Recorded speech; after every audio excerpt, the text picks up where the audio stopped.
you're gonna get it now. God knows what you've done to that poor girl. This is Agent Nightingale, FBI! Get him up, Hemingway! You're under arrest! You move a muscle, I'll unload right in your goddamn face! Stay right where you are, Slane!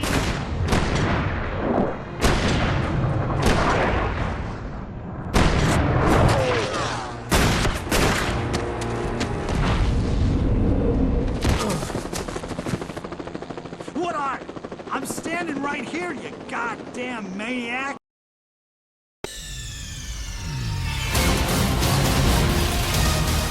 Nigga!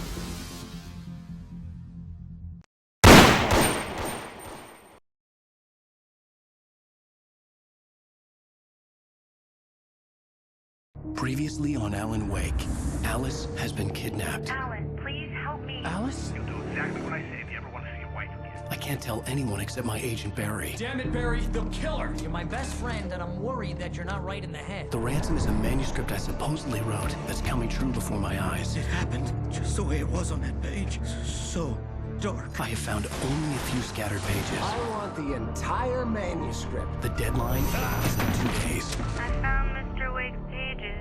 Good girl. How the hell did she get her hands on the manuscript anyway? I don't know. She's resourceful. I told you you were too hard on her. Listen, I found out all sorts of interesting stuff while I was digging around. Yeah. Mr. Wake, it's Sheriff Breaker. We have an FBI agent here, Agent Nightingale. FBI? He's anxious to see you. You'd better come to the station. Okay, I'll be right over, Sheriff. Let's make this quick, huh? Help you folks? Name's Randolph. I'm the manager. We're looking for Rose. Works as a waitress down at the diner? Rose, sure. Nice girl. Who wants to know? I'm Alan Wake. The writer, huh? I heard on the radio you were visiting. Well, I'll show you her trailer. That Rose, she's a nice girl. Always pays her rent on time. As I was saying, Al, I found all sorts of weird stuff from the local newspaper's archives. This place is crazy.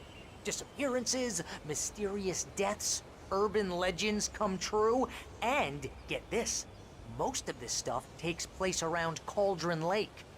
Well, you ain't wrong, mister. The Indians thought the lake was a doorway to the underworld. I'm the God-fearing type myself. I don't hold with that sort of thing. Yeah, okay.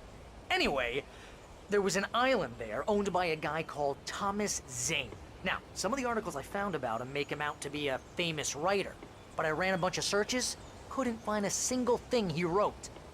Zane was heavily into diving, so much so that the place came to be called Diver's Isle. But the volcano under the lake erupted in 1970, and Zane went down with the island.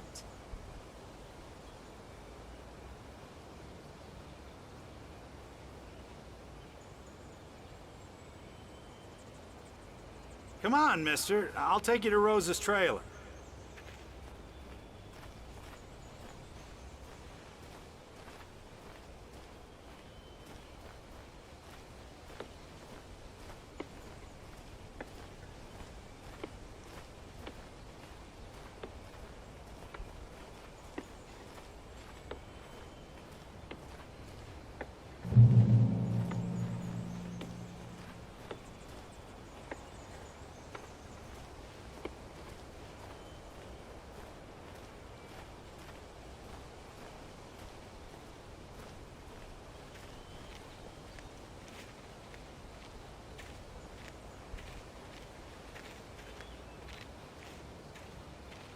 Yeah, how about that? It was there in the morning, as if it had fallen from the sky. But it would take a tornado to lift something like that. We're damn lucky it didn't crush any of the trailers.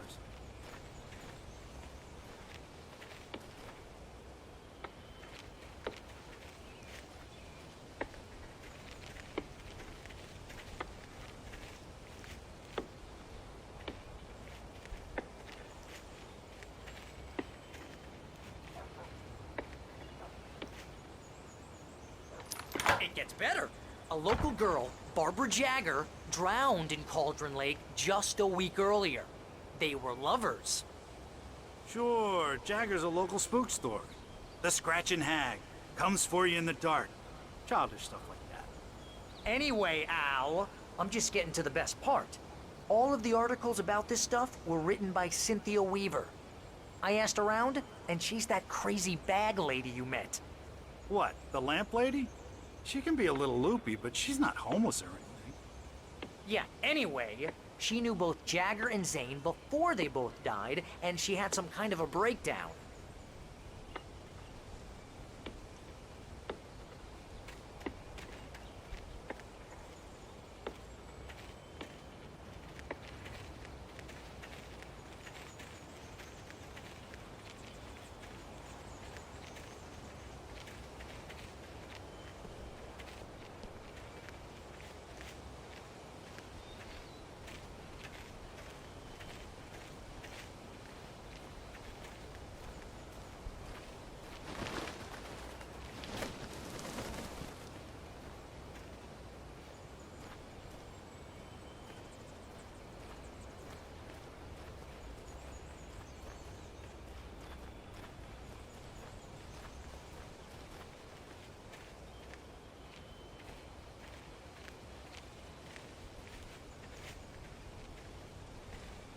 Well, mister, this here's Rose's trailer. You mind me asking what you want with her? We're just here to talk to her, pal.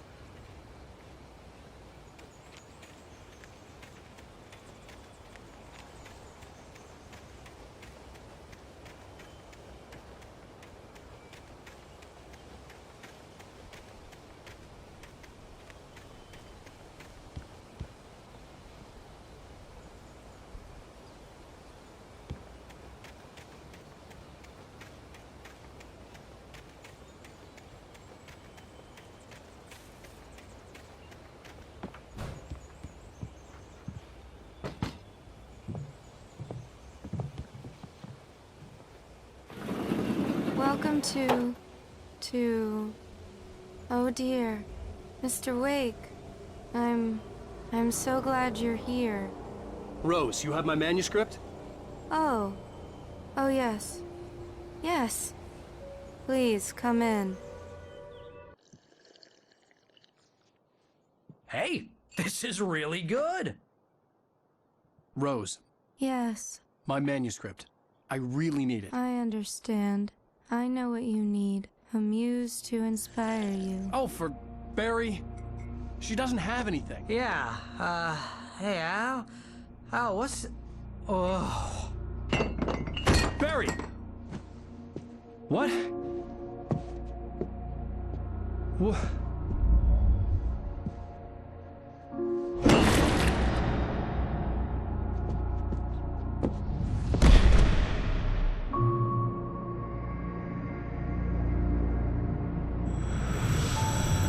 It's coming for you, hiding in my barber's skin. I'm too weak to stop it. You must turn the lights on. I promised I'd come visit you and your lovely wife. You must finish what you started. I insist. You must turn the lights on. Turn the light on. Back to work, boy.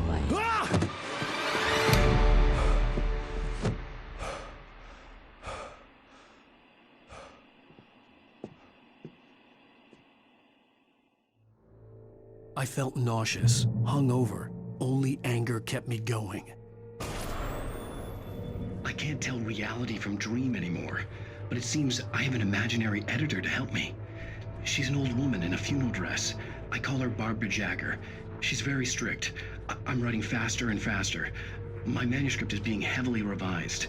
The edits are getting very aggressive, and each day there's less of me and more of her. I hate it, but I know she's right. She promises me I can save Alice this way. She knows more of this than I do. About the complex incantation I'm attempting. About this place. She's worked with another writer under similar circumstances, Thomas Zane. The genre of the story seems to be shifting. It's turning into a horror story. I'm getting close. I can feel it.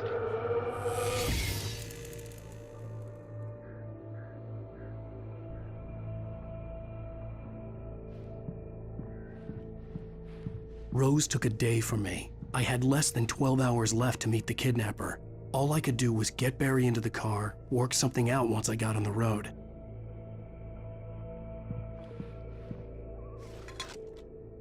Welcome to the Oh Dear Diner. What can I get you today? Coffee? I couldn't work up much hate for Rose. Something had used her to get to me and left its mark. First refill is free. Milk and sugar on the counter there. Would you like to hear today's specials? Thank you. A nice day. Come back soon. Barry was out of it. He was way too heavy to carry. You're right. I deserve more money. I'm so handsome.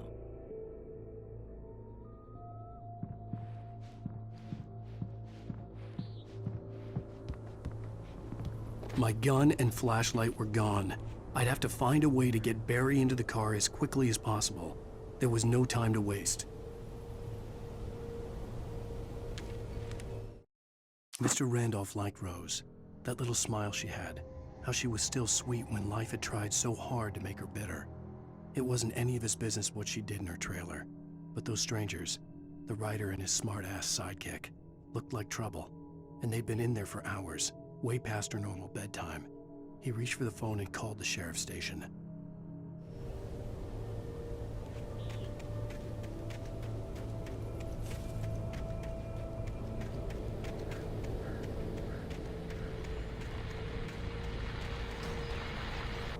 I just stepped outside to catch a breath of fresh air. Let me tell you, the weather's getting heavy. Nights like this make me especially glad I'm here talking to you and not home in bed. Once the weather takes a turn like this, I can't sleep at all. It's all tangled bed sheets and dark thoughts, punctuated by the occasional plunge into nightmare. Is it just me? Well, perhaps it is. But I hope I can make the night a little bit easier to get through. Caller, you're on KBF FM. Hey, hi, it's Walt Snyder. What's on your mind, Walt? Well, I ain't the way you are, but, I can't sleep either, you know? I just been staring out the window here, trying to make sense of it all, but, I ain't been drinking either, you know?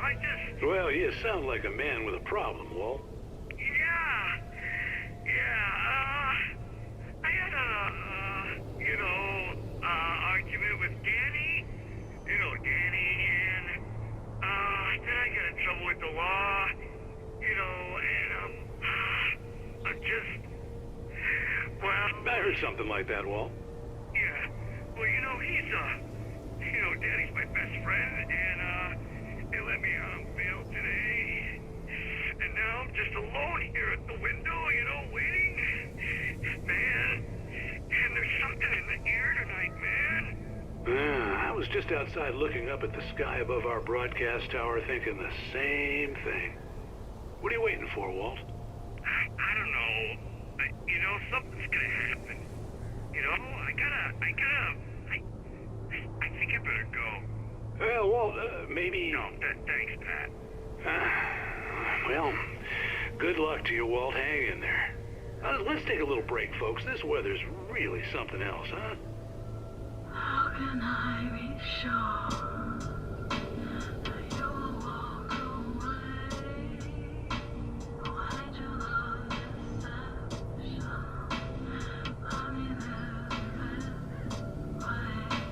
how can I be sure the safety of your heart doesn't suffocate me all the day you do?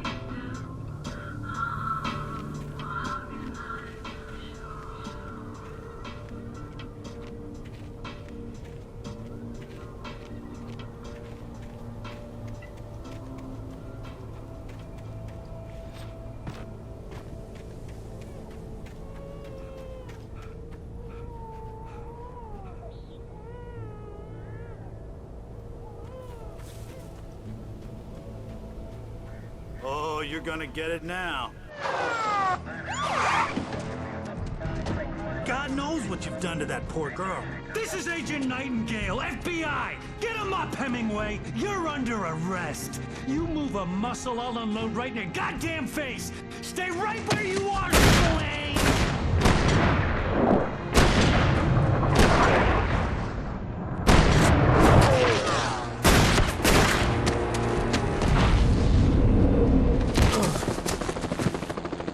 What are you? I'm standing right here, you goddamn maniac!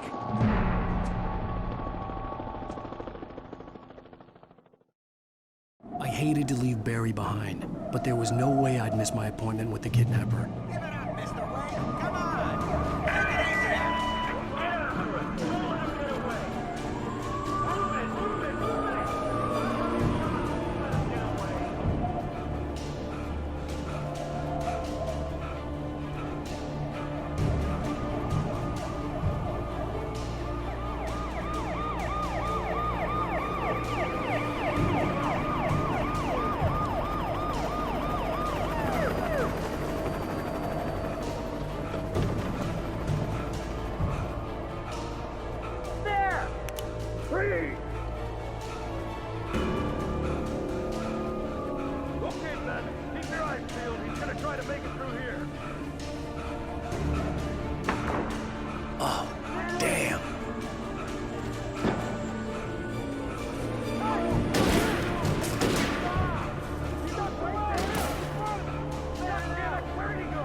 For decades, the darkness that wore Barbara Jagger's skin slept fitfully in the dark place that was its home and prison. It was hungry and in pain. It dreamed of its nights of glory when the poet's writing had called it from the depths and given it a brief, terrible taste of power and freedom. The rock stars had stirred it from the deep sleep the poet had sunk it back to in the end. When it sensed the rider on the ferry, it opened its eyes.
This horror was everywhere I went, circling me. The cops didn't stand a chance. They were after a writer, not a monster.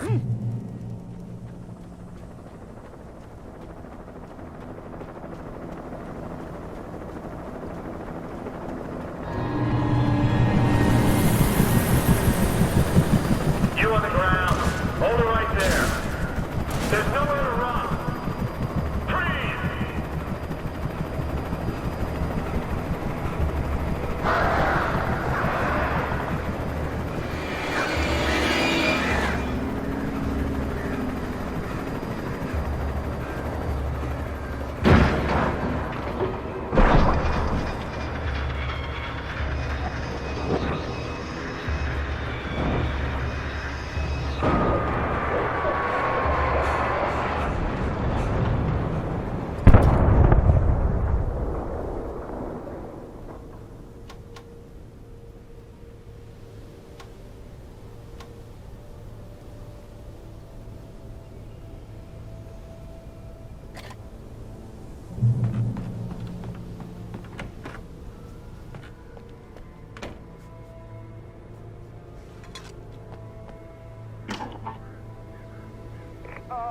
Jane, Mulligan, Thornton, come in. Over.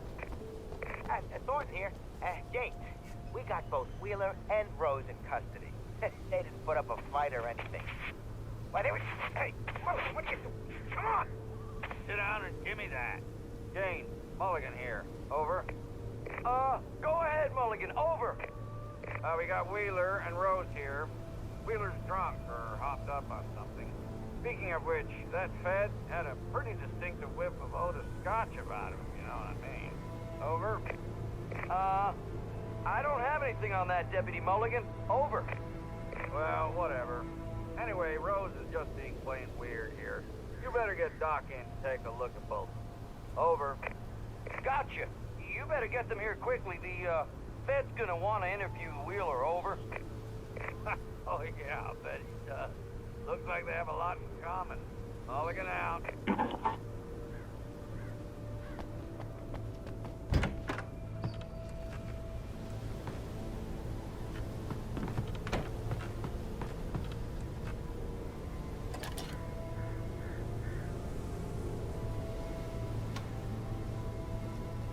I could see the lights of the radio station in the distance.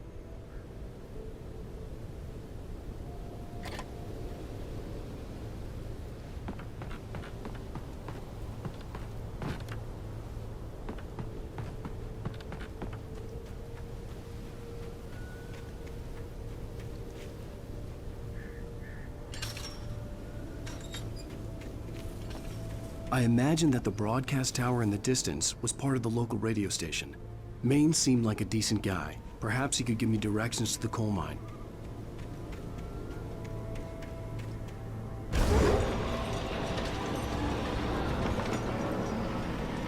Unnatural shadows clung to the gate.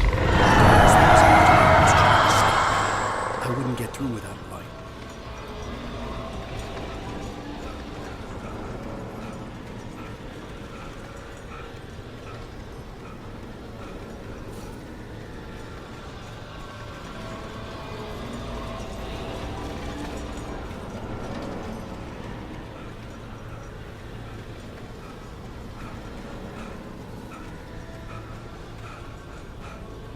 There was no power to the searchlight.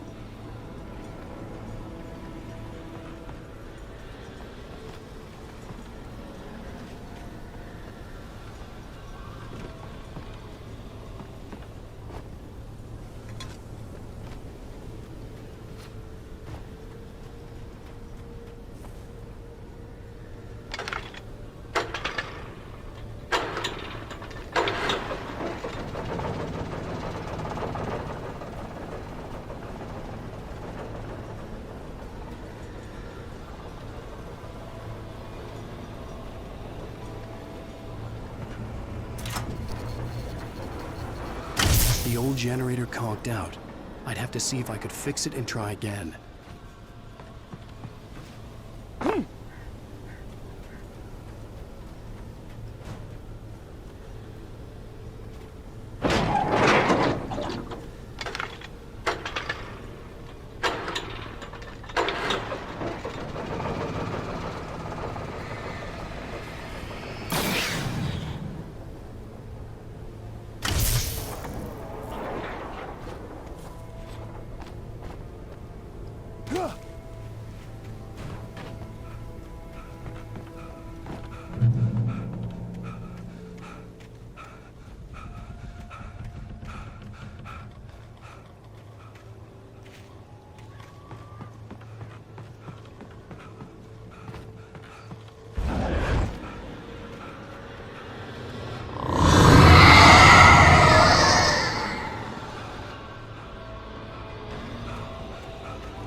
It took me a moment to recognize the flashbang grenades. They were an ideal weapon for my situation. Team 1, come in. Over. Team 1, this is Sheriff Breaker. Report. Over. Team 2, come in. I need a report. Over. Come on, guys.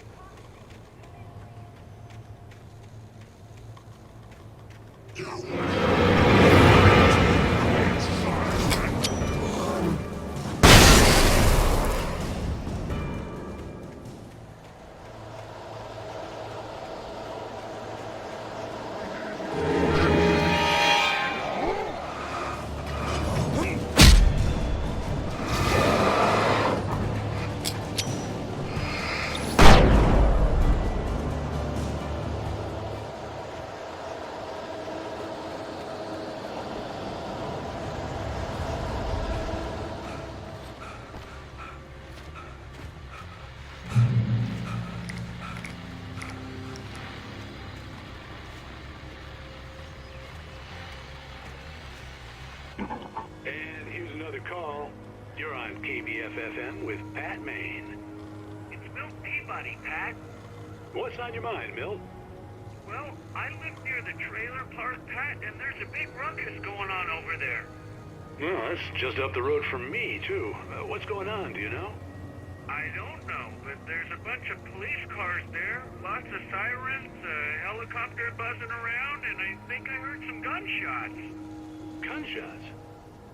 Yes, sir, like from a pistol. So can you find out what's going on? Because it's just next door and they're popping off guns there. They're still shooting? No, it was maybe 10, 15 minutes ago. It sounds serious, Pat. I'm telling you, it don't sound like no party. I'm certainly going to give the station a call, Milt. Okay. You'll hear it here as soon as I hear from them. Okay, thanks.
I hoped Maine could lend me a car to get to the coal mine.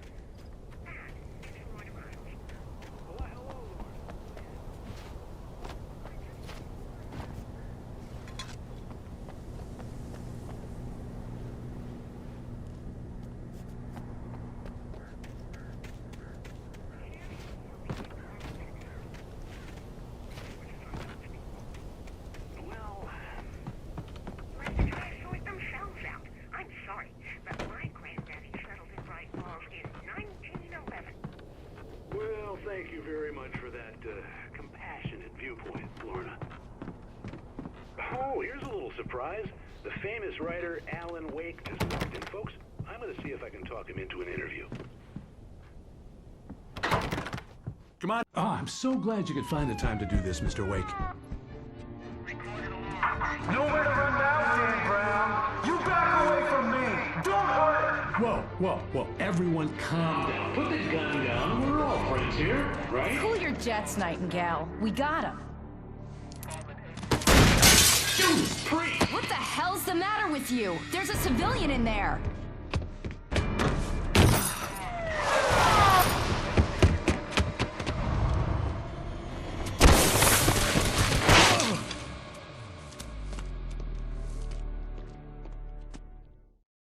I'll get you yet, even if it kills me. You hear me? You hear me, H.P. Lovecraft? I had fallen off so many cliffs it was ridiculous. That's what you get for naming a book The Sudden Stop. It was probably good I hadn't had the chance to tell Maine where I was going. I'd have to lose the cops and find my own way to the mine.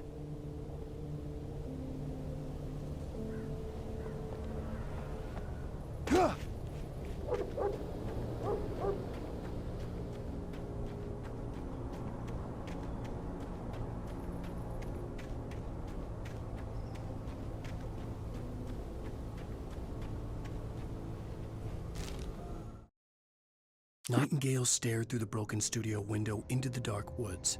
He turned around, started to walk out, but Maine grabbed his arm. "Young man, you almost shot me. You don't shoot off rounds at people like that.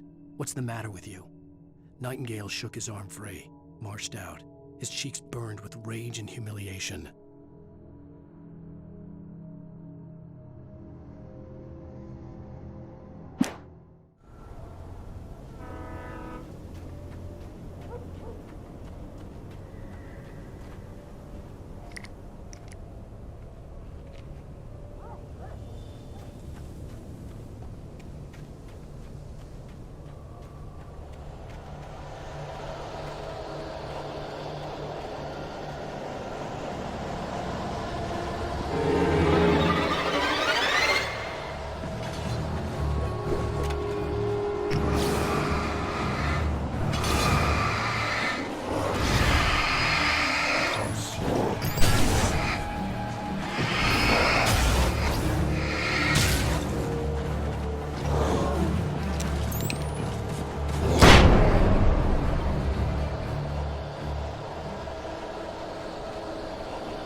There was no sensible reason for the power company work lights to be here.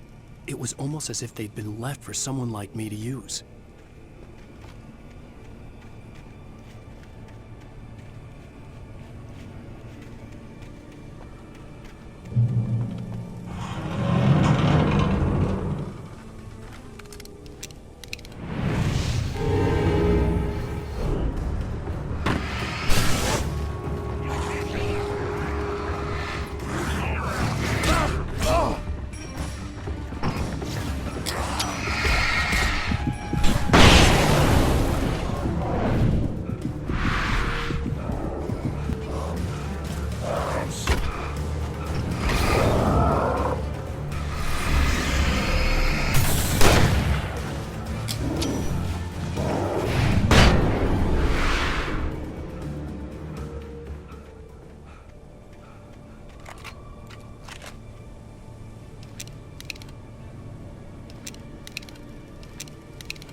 Sarah trusted her gut, and her gut said Agent Nightingale was an asshole.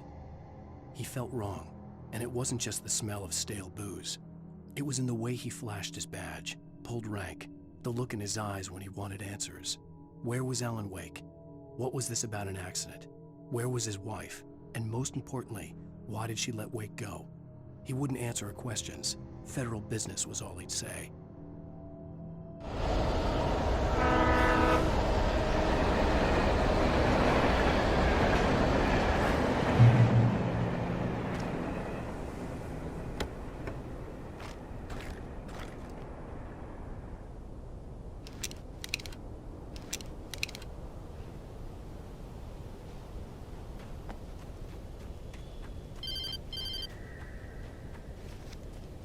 Hello? The most stubborn man I've ever met. Alice? Alice? Alan. Alan. I'm so afraid.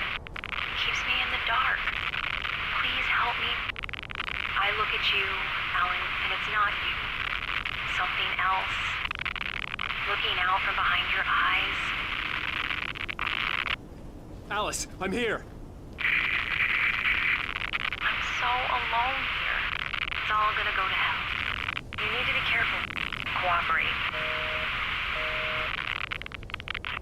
The connection had been terrible, but that wasn't the only thing that hadn't been right with the call. She sounded wrong somehow, but she had called me. The pipe wrenched itself loose from the bridge's steel framework. Wrapped in darkness, it floated in midair, twitching. For a moment, I didn't understand what I was looking at. The heavy object lurched at me with impossible force. I threw myself out of the way, but just barely. When I turned my flashlight on it, it shook in a dark rage before it flew at me again.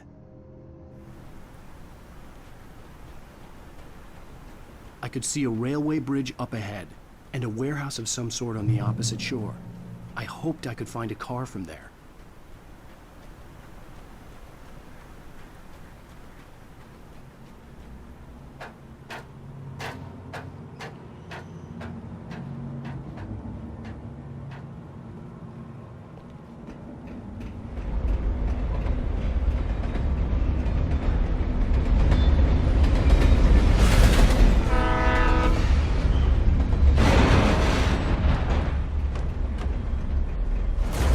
That was pursuing me was growing stronger, and it was taking over everything that's behind.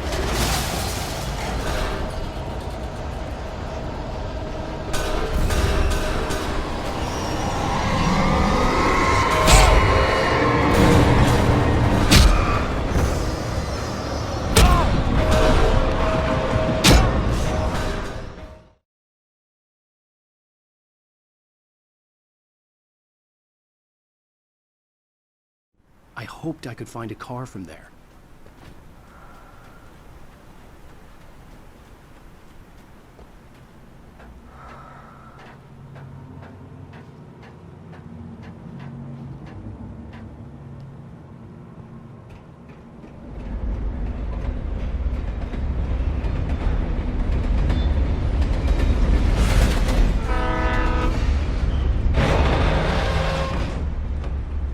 The darkness that was pursuing me was growing stronger, and it was taking over everything in its path.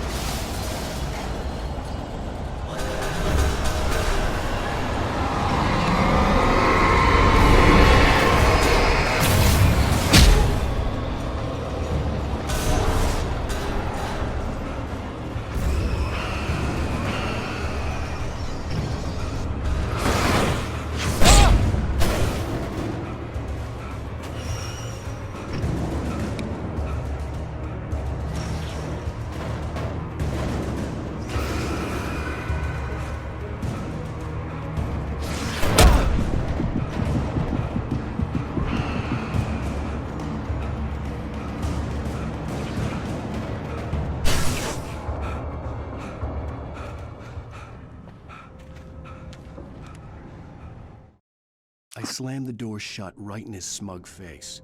He pleaded for me to open the door. True to form, the asshole actually thought I would obey.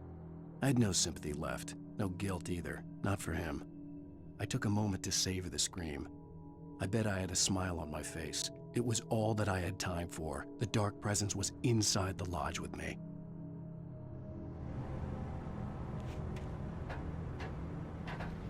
As a teenager, just starting to get interested in writing, Stephen King had been a source of inspiration to me.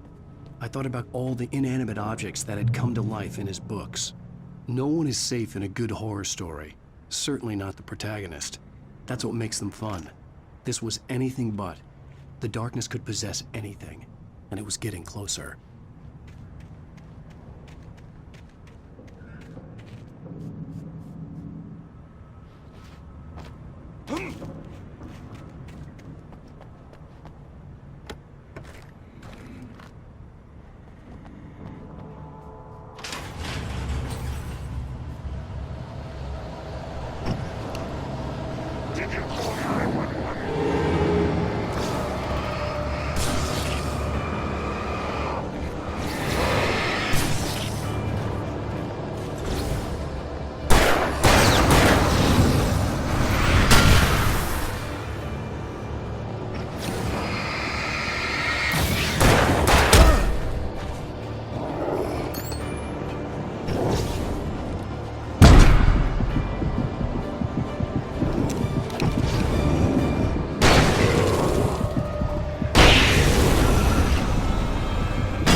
take the facts of our existence for granted, unaware that they are merely a thin veneer of desperate self-delusion covering a vast cosmos of madness and horror.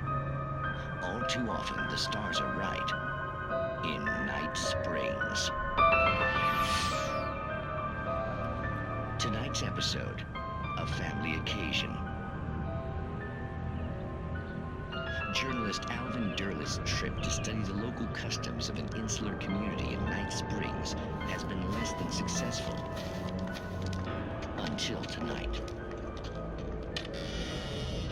Well, I'm glad you changed your minds about this. Ancient customs, local mythology. My editor loves this kind of stuff. Well, Mr. Derlith, we don't want to feel like we're on exhibition. But you have demonstrated the seriousness of your intent. Oh, I am serious. Really, just do your thing. I'll stay out of your way and observe. Actually, I thought you could assist us. I'm afraid we are a man short. It would provide you with an intimate perspective. Could I really? Of course, Mr. Derlith. Well, I guess that's the least What would I have to do? Oh, here. Let me show you with a kiss.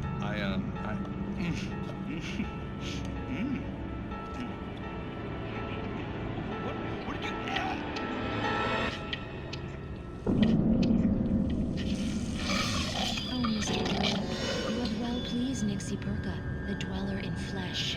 Your body shall host 1,000 young, and all shall be glory.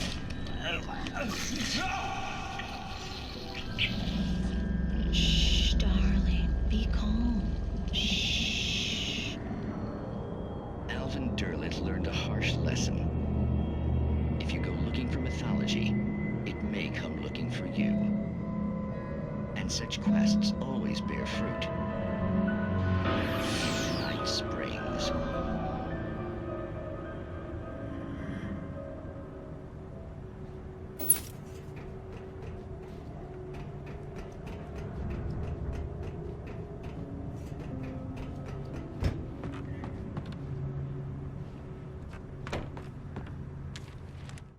The darkness surged towards me, sucking everything loose from the ground into its depths, tugging at my clothes. I saw the flare the kidnapper had dropped and threw myself towards it just as I felt my feet leave the ground. The darkness embraced me with the force of a tornado. Somehow I managed to light the flare. The darkness roared and cast me away.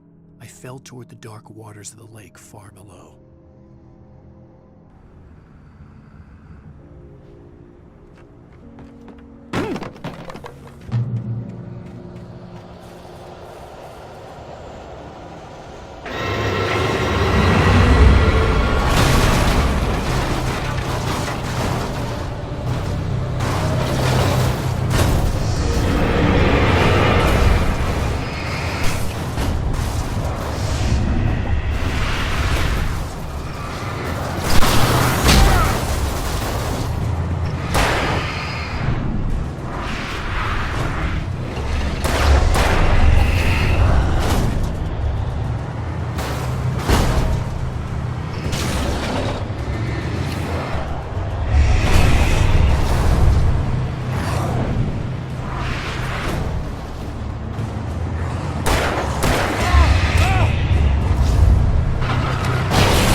never been this glad to see the sunrise. I had a couple of hours to get to the coal mine.